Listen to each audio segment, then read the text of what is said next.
Hey, hi, and howdy, sweet friends. Welcome back to my channel, and welcome if you are new. My name is Courtney, and I am a stay-at-home homeschooling mom, and I feature a lot of food and kitchen-related content on my channel, from grocery hauls to what's for dinner, special holiday food-related videos, all that kind of good stuff. So if you love that, and I know you do because you're here, make sure you smash that subscribe button and stick around. This week we are doing more 30-minute meals. We are all in a super busy season of life because it is the holiday season. And who has time to cook big meals? We've got presents to buy and wrap and decorations to put up and things going on at school and holiday parties. We need quick meals to feed our families.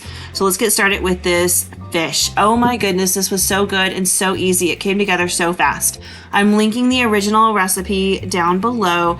It was a recipe for cod, but I always feel like for recipes like this, you can pretty much interchange any fish or seafood that you want. I happen to have this, I think it's called swai fish. I had picked up a lot of it on clearance at Sam's Club. It's kind of similar to cod. It's a white fish and it's really good, and I had a lot in my deep freeze, so I've been just kind of utilizing that as, you know, recipes come up. So I took out a couple of those fillets, and I'm gonna season them on both sides pretty generously and then place them into a casserole dish that has a little bit of oil. So I've got some salt and some pepper and a little bit of garlic and onion powder. You can kind of season these any way you want. You can follow the recipe, you can get a little creative. Any way you do it is gonna be fine. You may have a favorite seasoning blend you want to throw on here, and that's fantastic. You know, just kind of whichever way the wind blows is how I season things. Whatever mood I'm in, whatever season of life I'm in, sometimes it changes. Today, I did salt, pepper, garlic, and onion powder, and then once I flip them over in the casserole dish, I am adding some extra herbs. You can totally add all fresh herbs if you have them. I do not. I have mostly dried herbs, but I've got some thyme and some dill. I threw some dried chives in there because I have them and they're so tasty and delicious.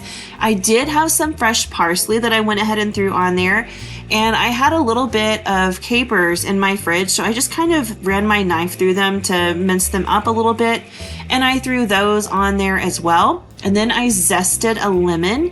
My favorite are Meyer lemons, so the orange peel or the lemon peel looks a little bit orange, but it is lemons. I just really enjoy the Meyer lemons. I like to put them in my tea and my water and stuff. They're super tasty. Then I melted a couple of tablespoons of butter and poured that over the top because butter makes everything better. It is so delicious, y'all. Once I did that, I did want to add a little bit of extra goodness in there, so I threw some wine on there. I keep this pretty cheap bottle of wine on hand at all times. I like drinking it. It's tasty. It's nice. But it's about $10 and it's great for cooking. So I just went ahead and poured probably not quite half a cup in there, just so this fish can kind of poach. It has a cooking liquid, and that's what it looked like after I baked it for about 12 minutes at 400 degrees. Oh my goodness, it was so good. You know, you might want to adjust your baking time depending on what type of fish you're using. Like if you have smaller fillets, it might only take 8 to 10 minutes. Just keep that in mind, and then serve it with whatever you want. I have some frozen veggies and stuff. All right, let's switch it up now. A Nacho Bar. I know everybody looks at Tuesdays and they're like, Taco Tuesday, but sometimes we get bored with it. I know. I just said we get bored with tacos, but let's be real. If you ate tacos every single Tuesday, you'd probably get bored. Okay, that might not be true because I love tacos, y'all. I can eat them like every day of the week, but that aside, what if you want to change? Let's do a Nacho Bar. It's pretty similar and it's super fast and easy to cook. This is ready in the amount of time it takes you to cook the ground beef. So I've got a pound of ground beef, and I just season mine freestyle. I like salt and pepper, chili powder, garlic powder, and onion powder, and a little bit of cumin doesn't hurt. I prefer to do it myself, but you could always throw some taco seasoning in there if you have the packet mix.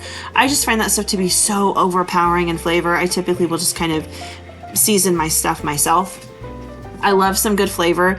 I just, I don't know, I'm not a huge fan of the taco seasoning, so you can go either direction. For me, it's just one less thing I have to buy because I always have these spices on hand. Anyway, they're pretty general spices that I use all the time, so it's easier for me to just kind of season my meat as I go.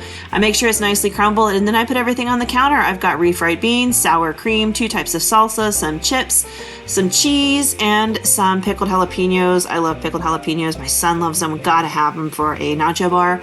And then you can just let everybody make their own plate, and they can just kind of stick them in the microwave to melt the cheese. This is such an easy meal, especially if y'all are coming and going at all hours of the night. In my house on Tuesdays and Thursdays, we have martial arts. So everybody's kind of in and out from work and school because my oldest is in college and going to martial arts. So it's just easy to have a meal like this. I like beans and cheese and jalapenos and a little bit of sour cream. I keep it simple, but you can make them any way you want. All right, easy lemon garlic skillet chicken with pasta. You know, I got to throw a pasta dish in here if we are doing 30-minute meals. I probably, if you guys are longtime viewers, you probably wouldn't believe this, but pasta is actually one of my favorite things. And if it weren't for not wanting to be super repetitive and filming videos, I would actually serve just plain spaghetti with a plain jar of red sauce probably once a week, every single week. One, it's like really economical, and two, I just love it. It's tasty and delicious. I don't even have to have meat in there. But I don't do that very often just because it would get repetitive. But I'm going to make this pasta tonight. So I started off with some chicken. I just pounded my chicken tenders out so they'd be a little flatter. You can season them however you want to. I will link the original recipe. I just did salt, pepper, garlic powder, onion powder. I kept it pretty simple, and I let them brown on both sides and develop some color. And then I just threw some butter in that skillet once they were done. I put some of my confit garlic in there. You can put fresh garlic or garlic powder, whatever you have. If you are new, I make my own confit garlic. It's my favorite condiment, and I link a super quick video down below if you want to check it out so you can make it yourself. I adore it. If you like roasted garlic, it's very similar to that, and you can have it on hand all the time. So once the garlic's had a minute to kind of warm through and break up, I went ahead and added in some flour so we can make a roux. My whisk sadly broke the other day. You'll see that in the video that comes out tomorrow in my Christmas dinner. Oh, it was so sad because I use my whisk all the time. So I'm having to use a spoon, but if you're making a roux and a sauce, it's really better if you guys have a whisk. Mine came together in the end, no worries, but it is much better with a whisk. So once I had the flour cooked through, you want to let it cook for just a minute to cook the flour taste out. I threw in some half and half. The recipe called for heavy cream or half and half or milk, and I happen to have half and half on hand, so I went ahead and tossed that in, and I'm just keeping it moving in the pan, trying to make sure I work out all the lumps. There's going to be a few clumps because I put my confit garlic in there, and it does not just like melt away to nothing, so there's always going to be a few little pieces of that and some of those chicken bits in there, but the sauce did come together. And then you want to add some chicken broth. I don't have chicken broth. I don't keep it on hand, so I just added in some water and then some chicken bouillon powder and gave that a nice stir. And of course, this is thickening as it cooks. I did have some fresh parsley, so I went ahead and tossed that in, but you could use dried parsley if that's what you have. I zested a lemon, and then I'm going to go ahead and juice it in there. And I'm just doing it through my fingers to make sure I don't get any of those seeds in there. Like I said, I like the Meyer lemon, so mine looks pretty orange on camera, but I promise it is a lemon. Although, I would say I think this recipe would be fantastic if you used orange. It would be an orange chicken, but I think it would be absolutely delightful. Once I got that lemon in there, I went ahead and gave this a good stir. And like I said, this is just thickening as it cooks through, so it's going to form a beautiful, rich, and creamy sauce. I did want to go ahead and season it, so I added in a little bit of salt and a little bit of pepper. You can add in any other seasonings you want to, any other herbs you think might taste delicious in there. I can think of quite a few that would be really good, but I'm just kind of sticking to some simple stuff right now. I went ahead and tossed in some frozen broccoli. I thawed it in the microwave so I could drain all the water out so it does not make my sauce watery. And then I just tossed it right in there, and our sauce is done. There's my chicken. I just diced it up so we could serve it easily. And this was done in the same amount of time it took me to cook the pasta. I boiled my water on high, tossed my noodles in, and they were done in 10 minutes. So in total, this took about 22 minutes. So delicious though. All right, the last meal of the week is this garlic Parmesan chicken. I'm linking the original recipe down below. It is for skewers. I did not skewer mine. We're going to start off by making this basting sauce. So I melted a little bit of butter, and then I'm adding in some of my confit garlic. If you're using fresh garlic, put it in there before you melt your butter so it can kind of soften as the butter cooks. If you're using garlic powder, just throw it in the melted butter when you're done and it'll be fine. I'm going to throw in some herbs now. I've got some dried parsley because I am at this point out of fresh parsley. Not a big deal. That's okay, it happens. I substitute dried parsley pretty often. There's some places where it just wouldn't work, but most of the time it's perfectly acceptable. You get the flavor, you get the color in there. So that's something I like to keep on hand. Then I'm going to add in a little bit of hot sauce. I always have Frank's red hot sauce on hand because it's my favorite and we love buffalo chicken. But if you have like Tabasco or something, that is great. Texas Pete, whatever you have on hand. Then I'm going to add in some Parmesan cheese. I only have the fresh kind. If you have the green shaker tub, it's probably actually going to work better in this dish because my cheese wants to melt in the melted butter. It worked out beautifully in the end. It was fine. But I think it would probably be better if you have the green shaker tub of cheese. Then I've got a couple of chicken thighs, and I am sad to say I did not realize that I did not have this centered when I was filming, so I am terribly sorry about the horrible camera angle. I should know better by now. I've been doing this long enough, but I was trying to rush them through because we were super busy when I was filming this, and I just forgot to check. I seasoned my chicken with salt, pepper, garlic powder, onion powder, and paprika. And I did it on both sides. It's in my air fryer basket, which I did spray so it doesn't stick. And then I'm gonna go ahead and baste the top of it with some of that basting sauce we made.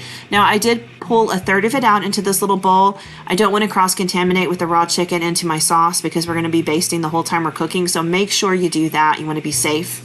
I'm just kind of spreading it on there and rubbing it in, and then I put it in my air fryer at 400 degrees for 6 minutes. I flipped it over, and now I am basting the other side. You can see it started to cook pretty well. It's developing some color, so I'm just putting some of that basting sauce on there. It did start to seize up a little bit, so I did have to pop mine in the microwave, but it is kind of cool in my house too because it's winter, but it's in Texas, so I don't really have the heat on. I basted it when it was done cooking, and that's what it looked like. This was a huge hit. My family absolutely adored this. And in total, this took about 20 minutes to cook. So very fast, very easy, and very, very delicious. I hope you guys loved this one. It was so fun to make, and the food was so delicious, and I'm so excited to share it with you. Like I said, I have another video tomorrow for a Christmas dinner, so make sure you tune in for that one. Y'all enjoy the rest of your weekend, and I will see you tomorrow. Have a great one, guys. Bye.